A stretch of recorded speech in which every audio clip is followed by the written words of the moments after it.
Liz Njoroge, karibu sana. This is Anza.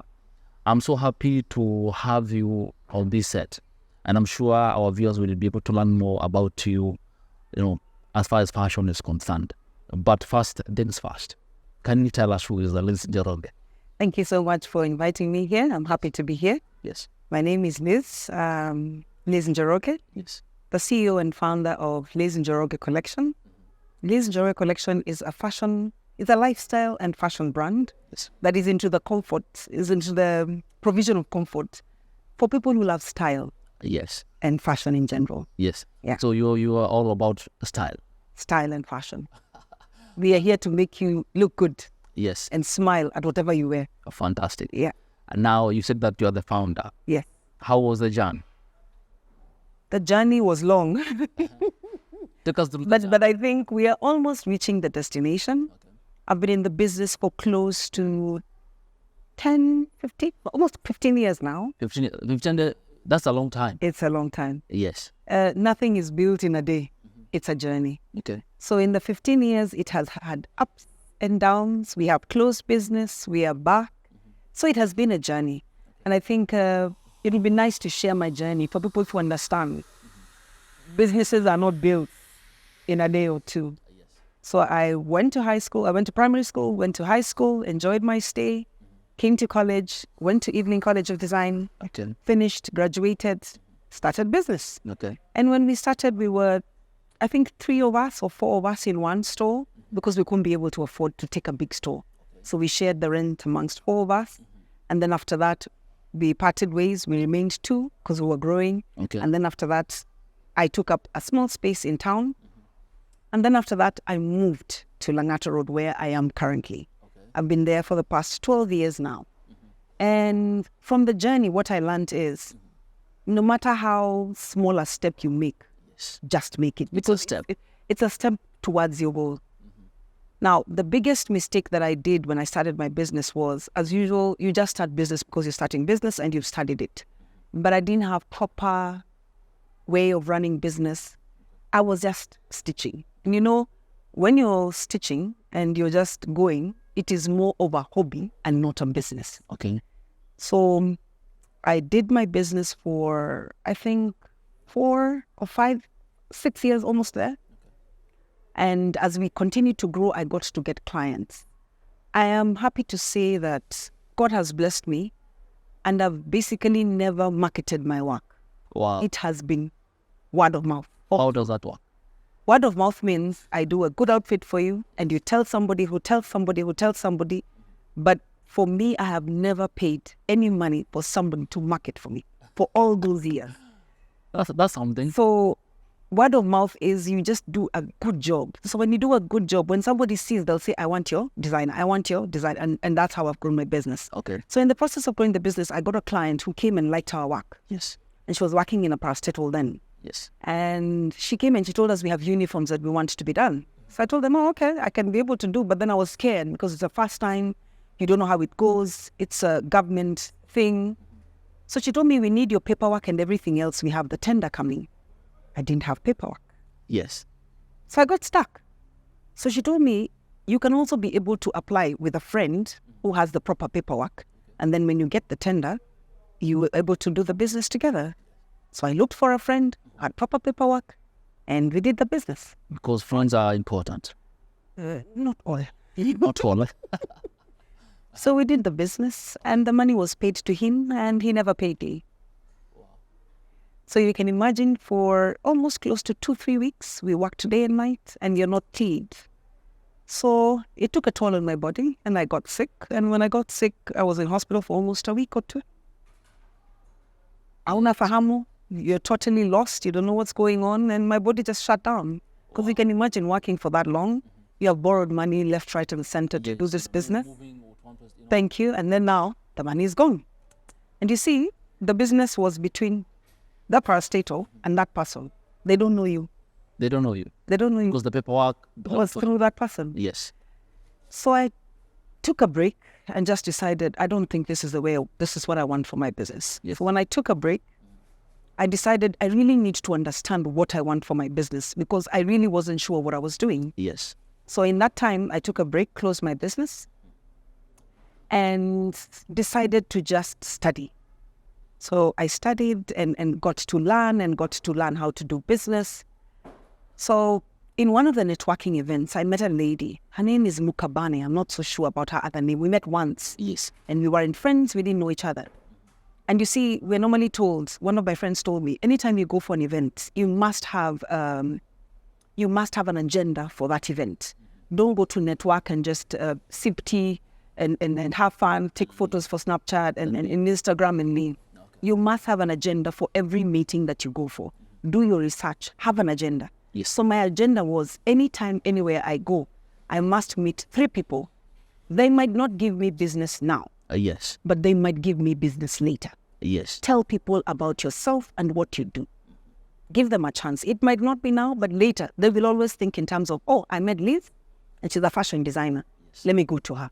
Wow. So that's how I met this lady. And she told me about entrepreneurship center. So she told me they're starting a project. They need students. So I told her, I've closed my business. I just want somewhere where I can study how to run business. So when she had about the opportunity, she told me. So I went, and that is when now my mind was opened up to the idea of doing business, not being in business. Doing business. There's a difference. There's a very big difference. Being in business is you're just there. You're running by the day. You don't know whether you're making profit. You don't know whether you're making losses. You're just there. And that is being in business. When you're doing business, you know your business from the front to the back to the inner. Everything about your business, you are able to explain it. Yes. If in any case you go somewhere wrong, it's very easy for you to backtrack and know exactly where you went wrong, where you veered off, and go back to your goal. Yes. So I started now learning how to do business.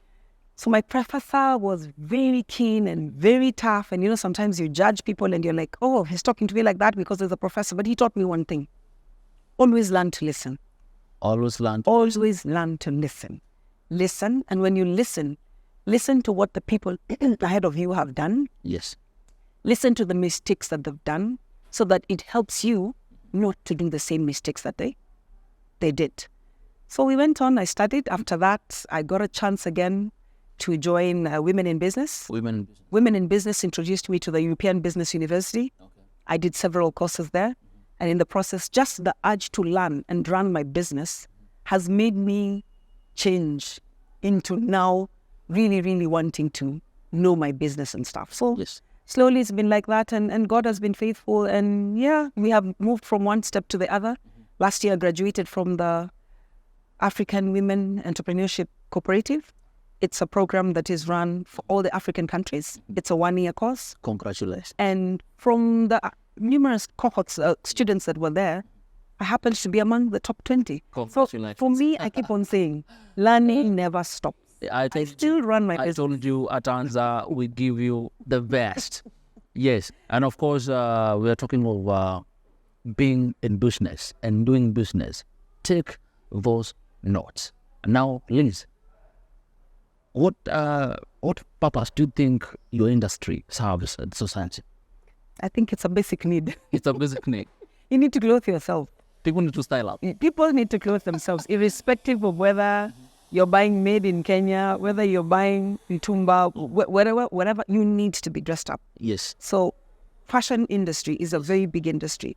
The only problem is it is not properly documented for you to be able to know exactly how big the business is. Yes. But even the tailors, they're designers in their own way because they dress people. Of course. Or everybody, generally, anybody who dresses anybody is it's a big business. It's a big business. And we're doing business that should be recognized. And slowly but surely, we are getting somewhere. They're slowly recognizing that fashion design is a profession and it can be able to grow a GDP in one way or another. Okay. Yeah. You are among the best fashion designers we have in Kenya. In that list, we have the likes of Patricia Mbela, the likes of Wambui Mukenyi, the likes of, these top guys. They are all unique. You're all unique. But then every year we have all these trends. Every year there's a new trend. How do you embrace those trends and, of course, at the same time, be unique?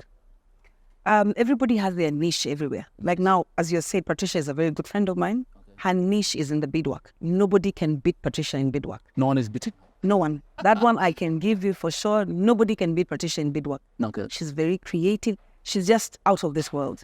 Her beadwork is on top, and that's what we need to be known for. So as I was learning about my business, I realized I like African print. And when I say African print, I don't mean the whole African print. I just like a hint of it. I like color. I like versatility. And that's what made me now narrow down my business to I do versatile African pieces. Versatile African pieces. Hey, this fashion design business. So what does that mean? Versatile African pieces mean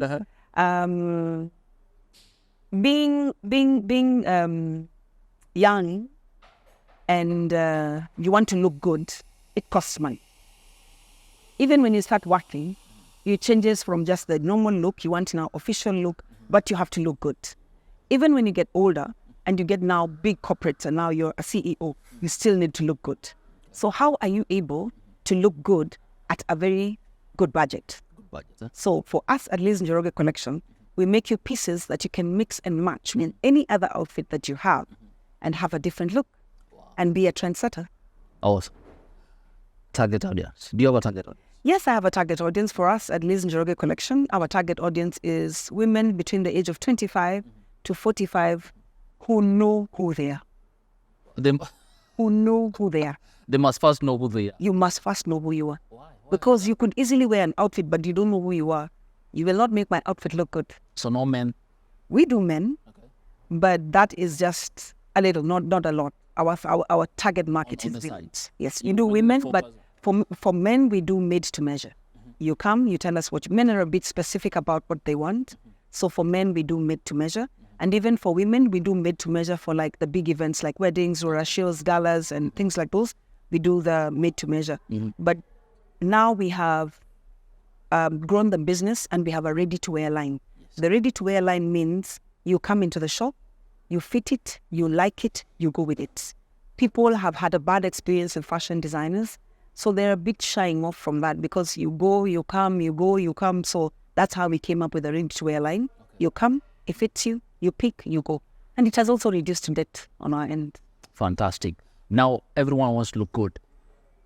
Image matters. Yes. How people look at you matters a lot. As a fashion designer, why is it important to have a good image? I think we normally say, dress the way you want to be addressed. Dress the way you want to be addressed. You are still learning. Dress the way you want to be addressed. Awesome. If you dress up, like if you go for a meeting and you tell me you're a fashion designer, yes, and you're dressed just like that, will I really want you to make my outfit? Do I really want to be associated with you?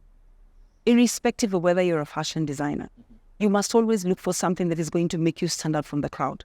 When you make an entrance, it could just be a simple dress, but just the way you've dressed it up and your confidence makes it look like it's totally different. So it makes all the difference. It makes all the difference. Your image really matters because the first impression that you give somebody, that's what remains in their mind. Okay. If you came in and your hair was not combed, I will not think about the degrees that you had. I will not think of how.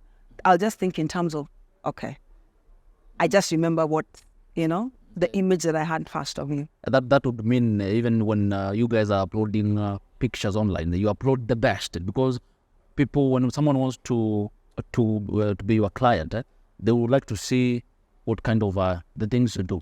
Yes. Awesome. Now Anza takes a short break, but Liz Njoroge is here to tell us more. But that will be after this. Did not go to this short break. Keep it. Anza.